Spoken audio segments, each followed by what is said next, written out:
পরিবারের সদস্যদের যে আবেগঘন বর্ণনা, হত্যাকাণ্ডের যে নিষ্ঠুর বর্বরতম বর্ণনা এখানে এসেছে, আমরা সবাই আজকে ভারাক্রান্ত হয়েছি, বেদনাহত হয়েছি।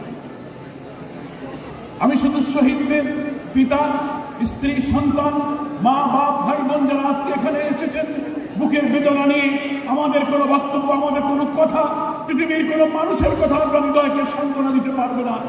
যা নিজের আপনজনকে যে হারায় তার কষ্ট সেই বোঝে, কিন্তু সান্ত্বনার একটি জায়গা আপনার কাছে আছে।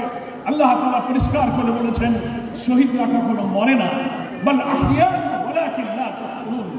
তারা জীবিত, কিন্তু আমরা তা জানি না। দুই জায়গায় তারা জীবিত থাকে।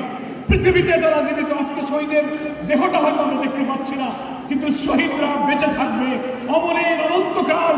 শহীদরা বেঁচে থাকবে মুসলিম উম্মাহ এবং জাতিসত্তার আলোচনায়। তাদের জীবনী, তাদের কর্ম, তাদের চরিত্র জাতির জন্য যুগ যুগ ধরে অনুপ্রেরণা যোগাতে থাকবে। ইতিহাসে তাদের এই ত্যাগ, এই কোরবানি সংরক্ষণে উজ্জ্বল হয়ে রাখা থাকবে।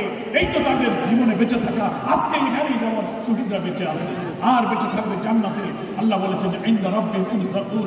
শহীদরা সবুজ পাখি হয়ে জান্নাতে ঘুরে বেড়াবে, রিজিক পাবে এবং জান্নাতে উত্তম জায়গায় তারা থাকবে। ফলে আপনাদের মনের কষ্ট বেদনা ভুলবেন, এই সান্ত্বনা দিয়ে দুনিয়ায় যারা সম্মানিত, আখিরাতেও তারা জান্নাতে উচ্চ মর্যাদা লাভ করবে।